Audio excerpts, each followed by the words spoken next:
All right, guys, I'm on the road again, man. I'm in the fight car now, making my way home. Back to my camp underground bunker in West Virginia. But hey, listen, man, I've been going to that UFC contract. I mean, I went through it last night, and this is one more video about that. No, I just my mind just blown because the UFC, when you sign that contract, you sign away the rights to your image and your likeness, but you also sign away the rights to other things. Like for instance, I didn't know this one. I didn't know this one. I just did a close up thing. Hopefully you like that. You sign away the rights to your tattoos and and those type of details of your body and your likeness. So let's say Conor McGregor, after he leaves the UFC, or even though he decides, hey, I have all these nice tattoos, I'm gonna come up with a T-shirt with my tattoo on it and sell that. Guess what, Connor? You can't do it because you've signed away that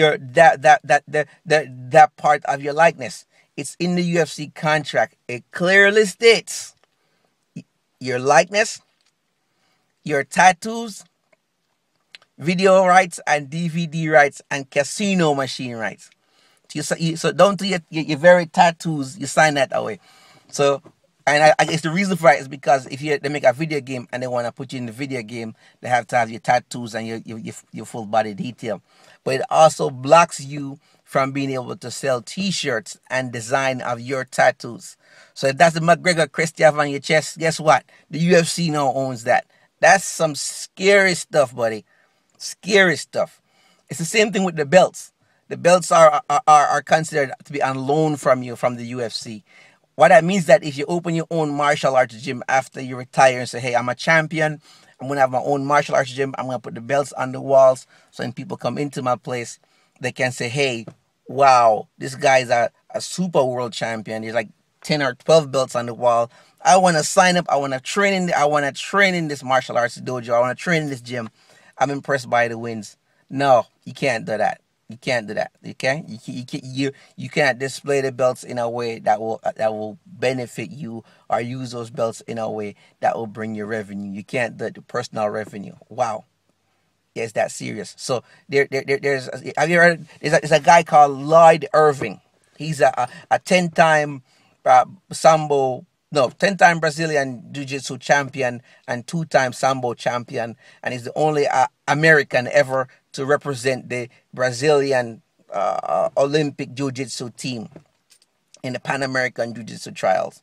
So I went to Lloyd Irving gym to check it out. It's in somewhere in Temple Hills, Maryland. I went to check it out, walked around a training camp. I saw a couple of my friends that I knew from college doing some Muay Thai and stuff like that.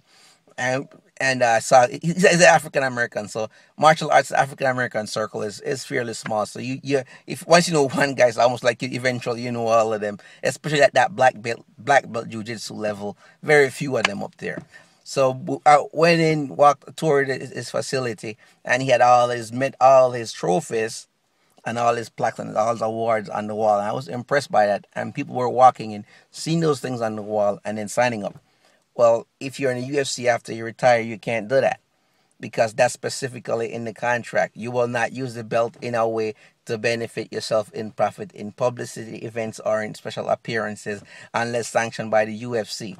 Very interesting. Very, very interesting. So if you're a fighter and you have a tattoo, know that it's in your contract that the tattoo is now owned by the UFC, I guess. All right, as I go through this contract, I'm just gonna break it down and give you what I got page by page. All right, man. Peace out.